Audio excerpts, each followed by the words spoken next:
श्रीरामपूरजवळ truck स्विफ्टची समोरासमोर धडक, 4 जणांचा मृत्यू, तिघांची प्रकृती चिंताजनक. श्रीरामपूर शहराजवळील खंडाळा गाव परिसरात श्रीरामपूर बाभळेश्वर रोडवर आज सायंकाळी झालेल्या भीषण अपघातात 4 जणांचा मृत्यू झाला असून तिघे गंभीर जखमी झाले आहेत. या हृदयद्रावक घटनेमुळे शहरात शोककळा पसरली आहे. दिनांक 25 फेब्रुवारी 2026 रोजी सायंकाळी 4 ते 5 वाजण्याच्या सुमारास स्विफ्ट कार क्रमांक MH03 AF 0054 आणि टाटा ट्रक क्रमांक HR 67E 3002 यांच्यात समोरासमोर जोरदार धडक झाली. धडकेची तीव्रता इतकी भीषण होती की कारचा अक्षरशः चुराडा झाला.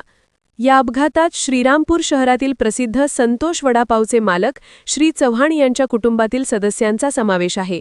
चव्हाण कुटुंब हे सरस्वती कॉलनी येथे वास्तव्यास आहे.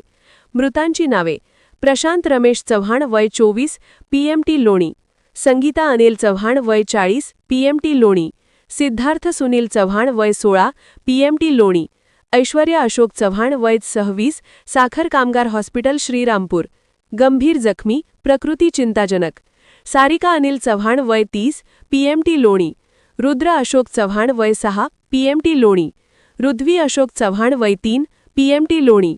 जखमींवर प्रवरा मेडिकल ट्रस्ट हॉस्पिटल लोणी येथे अतिदक्षता विभागात उपचार सुरू असून त्यांची प्रकृती चिंताजनक असल्याची माहिती वैद्यकीय सूत्रांनी दिली.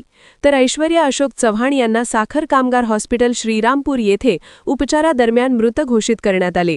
घटनेची माहिती मिळताच पोलीस निरीक्षक नितीन देशमुख व त्यांच्या सहकाऱ्यांनी घटनास्थळी धाव घेतली. तसेच उपप्रादेशिक परिवहन कार्यालय श्रीरामपूरचे अधिकारी देखील घटनास्थळी दाखल झाले होते. पोलिसांनी पंचनामा करून पुढील तपास सुरू केला आहे. या दुर्दैवी अपघातामुळे चव्हाण कुटुंबावर दुःखाचा डोंगर कोसळला असून नातेवाईक, मित्रपरिवार तसेच शहरातील नागरिकांकडून तीव्र शोक व्यक्त करण्यात येत आहे.